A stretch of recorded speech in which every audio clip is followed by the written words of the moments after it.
तो हमारा जो आज का टॉपिक है that is kinematic equations for uniformly accelerated motion. This is our topic.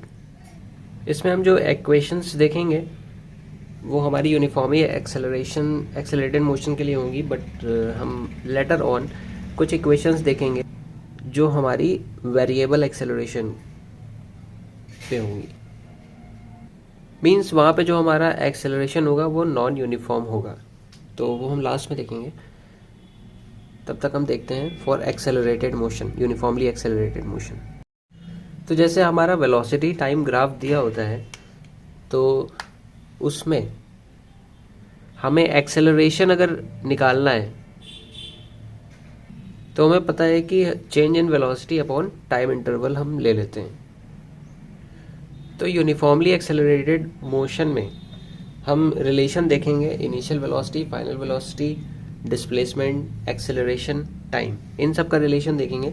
तो फर्स्ट इक्वेशन पे आ जाते हैं। फर्स्ट इक्वेशन कैसे निकालते हैं? तो जैसा कि जानते हैं वेलोसिटी टाइम ग्राफ में हमें एक्सेलरेशन अगर निकालना होता है तो हम change in velocity upon time interval ले लेते हैं। तो सपोज हमने टाइम इंटरवल की वैल्यू ले ली t, राइट, और चेंज इन वेलोसिटी हम final velocity minus initial velocity से लेते हैं, और एक्सेलरेशन, इन तीनों का रिलेशन हम देखेंगे यहाँ पे।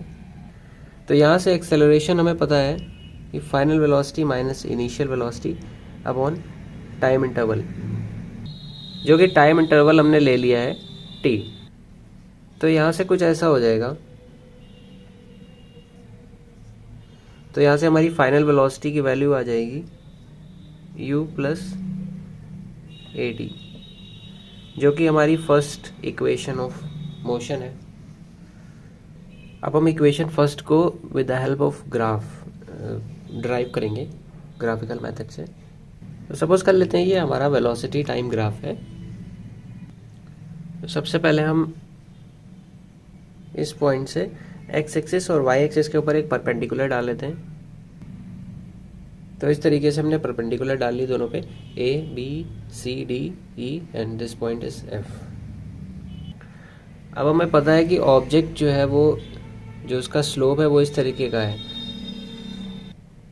ठीक है। तो ये वेलोसिटी ऑब्जेक्ट की यहाँ से मोशन स्टार्ट हुआ है, तो इसकी जो इनिशियल वेलोसिटी है वो हम u मान लेते हैं, और जो उसकी फाइनल वेलोसिटी है इस पॉइंट पे होगी, सो उसको हम v मान लेते हैं।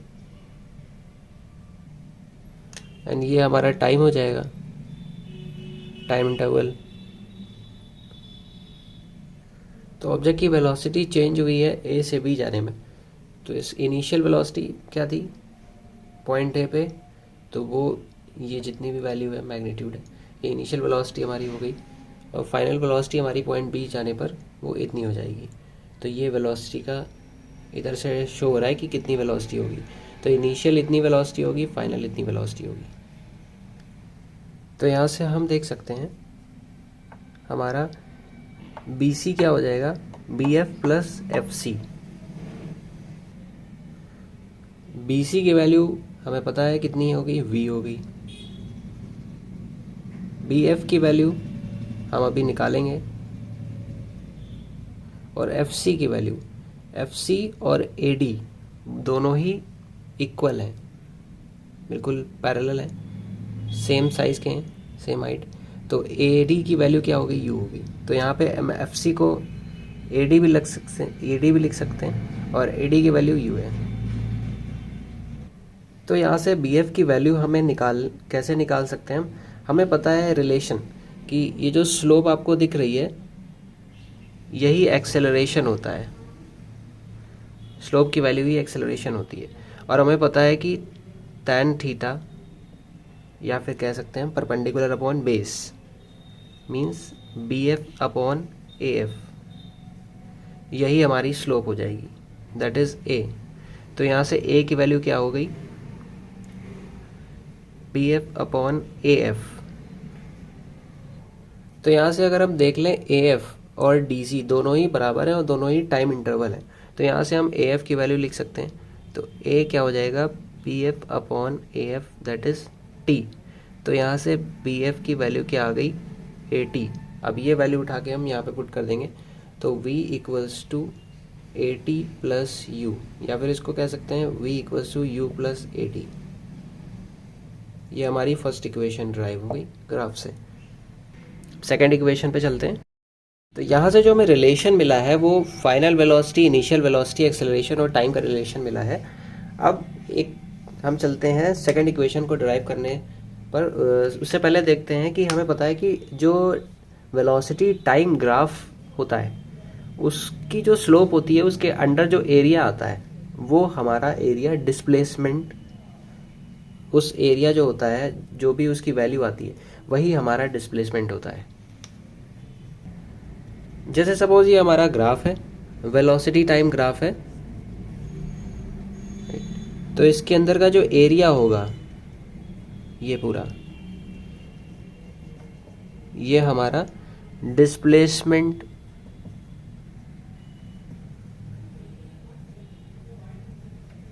होगा। इस एरिया की जो भी वैल्यू होगी वही हमारा डिस्प्लेसमेंट की भी वैल्यू होगी। तो अब हम जो रिलेशन देखेंगे वो डिस्प्लेसमेंट में देखेंगे, डिस्प्लेसमेंट का रिलेशन देखेंगे। तो हमें पता है कि डिस्प्लेसमेंट निकालना है इस ग्राफ से, इसका जो भी स्लोप है इसके अंदर जो भी एरिया आ रहा है इस एरिया की वैल्यू कैलकुलेट कर ले, वही डिस्प्लेसमेंट है। तो इस एरिया की वैल्यू कैसे कैलकुलेट करेंगे, हमें दिख रहा है यहाँ से हमने एक परपेंडिकुलर डाल लिया टाइम एक्सिस पे ई एफ पे, और एक परपेंडिकुलर इधर डाल दिया। तो हमें पता है कि ये एरिया पूरा हमें कैलकुलेट करना है। तो इस पूरे एरिया में क्या क्या आ रहा है, एक ट्रायंगल हमें दिख रहा है और एक रेक्टेंगल दिख रहा है।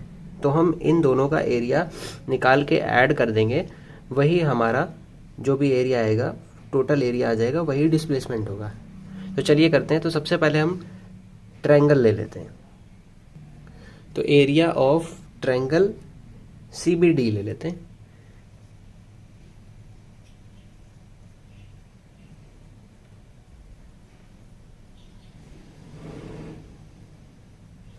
सॉरी, तो हमें पता है half into base into height होता है। तो देख लेते हैं। तो यहाँ पे जो हमारा बेस हो जाएगा दैट इज CD, राइट, और हाइट जो हो जाएगी वो कितनी हो जाएगी, BD। वैल्यूज पुट कर देते हैं हम यहाँ पे। तो CD हमारा T है, यही TCD, राइट, और BD जो हमारा है इतना पार्ट हमें निकालना है, इतना पार्ट। हमको AE पता है और CE भी पता है, तो हमें AC निकालना है। AC बोले तो BD निकालना है। तो हम क्या करेंगे, AE minus CE, that is जो भी हमारा AC आएगा वही BD होगा। तो हम डायरेक्ट वैल्यूज ले लेते हैं, या फिर वैल्यूज ले लेते हैं। तो हमारा जो AE है पूरा वो V है, राइट, और CE हमारा U है। तो V माइनस U, ये हमारा आ गया BD। तो ये हमारा ट्रायंगल का एरिया आ गया V minus U T by 2। तो उसको साइड में हम लिख लेते हैं। अब हम निकालते हैं एरिया इस ट्रायंगल का। तो area of rectangle CDEF, sorry CDFE लिखना चाहिए था। नाम लिखते वक्त एक प्रॉपर डायरेक्शनल ऑर्डर फॉलो करते हैं। तो हमें पता है रेक्टेंगल का एरिया लेंथ इनटू ब्रेड्थ होता है, ठीक है। तो लेंथ देख लेते हैं। तो एरिया इसका हो जाएगा L इंटू बी होता है, या फिर हम कह सकते हैं यहाँ से EF इंटू CE हो सकता है। वैल्यूज पुट कर देते हैं। तो T इंटू यू हो गया, या फिर कह सकते हैं UT हो गया। तो एरिया ऑफ रेक्टेंगल क्या आया हमारा, UT आ गया, और इसका कितना आया, V minus U T by 2। हमें पता है कि टोटल एरिया जो आता है वो डिस्प्लेसमेंट होता है। तो उसको हम इधर x से रिप्रेजेंट करते हैं या फिर x से रिप्रेजेंट करते हैं। तो हम लिख देते हैं area of triangle CDB plus area of rectangle that is CDFE। इनको ऐड कर देते हैं। तो ये हमारा हो जाएगा V minus U T by 2 plus UT। यहाँ पे यहाँ तक आके अब रुक जाते हैं। जो हमारी फर्स्ट इक्वेशन थी v equals to U plus A T, यहाँ से हम v माइनस यू की वैल्यू निकाल लेते हैं, तो u को उधर भेज देते हैं, तो v minus U equals to A T हो जाता है। तो v माइनस यू की वैल्यू ए टी जो है वो यहाँ पे हम पुट कर देते हैं। तो आगे का हमारा हो जाएगा A T T U T. So ये हमारा A T square by 2 plus U T हो जाएगा। तो इसी को हम डायरेक्टली लिख लेते हैं, एस से रिप्रेजेंट करें या फिर एक्स से डिस्प्लेसमेंट रिप्रेजेंट करें, that is U T plus half A T square. ये हमारी सेकेंड इक्वेशन प्रूव होगी। अब हम बढ़ते हैं थर्ड इक्वेशन की तरफ। तो जो पिछली इक्वेशन थी हमारी, यहाँ तक हम जो पहुँचे थे, v minus U T by 2 U T. यहाँ से देखते हैं थर्ड इक्वेशन को प्रूव करने के लिए इसको हम ओपन कर लेते हैं। तो ये हो जाएगा we T by 2 minus U T by 2 plus U T. तो हमें पता है कि ये हाफ यू टी है और ये एक यहाँ पे कुछ भी नहीं है, तो 1, ये पूरा 1 यू टी है, राइट। तो minus U T by 2 plus U T by 2, ये हमारा हो जाएगा प्लस का हाफ यू टी। सिर्फ इतने को अगर हम देख लें तो यू टी ये पॉजिटिव है, minus U T by 2, LCM ले लेते हैं, तो हो जाएगा 2 U T minus U T, नीचे 2 रहेगा। सो ये हमारा हो जाएगा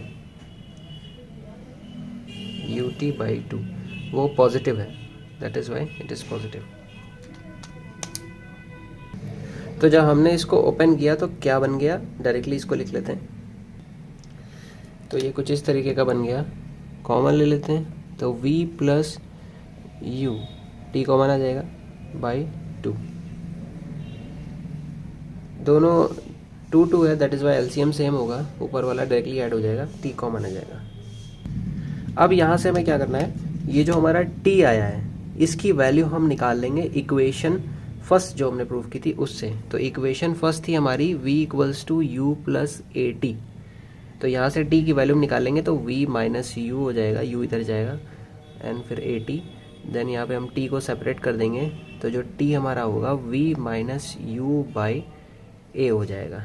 यहाँ से t की वैल्यू निकाल करके और यहाँ पे हम पुट कर देते हैं, तो क्या हो जाएगा हमारा v plus U by 2 as it is multiply, t की वैल्यू हमारी आई है v minus U by A, right. फिर यहाँ से देखते हैं हमारा मल्टीप्लाई में है, इसको हम कुछ ऐसे लिख लेते हैं, v plus U to v minus U upon 2a हो जाएगा। तो हम यहाँ पे देख रहे हैं कि ये v plus U, v minus U, ये एक फॉर्मूला होता है कैलकुलस का, a plus B a minus B, ये होता है a square minus B square, right. तो हम यहाँ से इसको ये लिख लेते हैं, तो ये हमारा हो जाएगा s equals to a square means v square minus का b u square, right, upon 2a। तो यहाँ से 2a को हम उधर शिफ्ट कर देंगे, तो 2as equals to v square minus u square, या इसको लिख सकते हैं v square equals to u square plus 2as, जो कि हमेशा लिखा रहता है मोस्टली हमारा। तो यहाँ से हमारी तीनों इक्वेशंस प्रूव हो चुकी हैं, यही तीनों इक्वेशंस हैं हमारी, जो कि हमारा यूनिफॉर्मली एक्सेलरेटेड मोशंस में यूज़ होंगी हमारे क्वेश्चन सॉल्व करने के लिए। तो ये हमारा रेक्टिलिनियर मोशन के लिए है, ऑब्जेक्ट इधर एक स्ट्रेट लाइन पे चल रहा है, बट यहाँ पे हमारा जो ये इक्वेशंस हैं, ये सेम इक्वेशंस हमारी यूज़ होंगी फ्री फॉल में, जहाँ पे ऑब्जेक्ट हमारा नीचे की तरफ गिरेगा, अर्थ सरफेस पे गिरेगा ऊपर से। तो वहाँ पे भी इक्वेशंस यूज़ होंगी, बस यहाँ पे एक्सेलरेशन की वैल्यू चेंज हो जाएगी, that is g, acceleration due to gravity में चेंज हो जाएगी। और वहाँ पे साइन भी हम देखेंगे कैसे लेना है। तो हमारी जो नेक्स्ट वीडियो है उसमें हम फ्री फॉल के कॉन्सेप्ट को पढ़ेंगे। Thank you for watching. अगर आपको समझ आया हो तो आप प्लीज़ लाइक, शेयर और सब्सक्राइब कर दीजिए चैनल। मिलते हैं नेक्स्ट वीडियो में।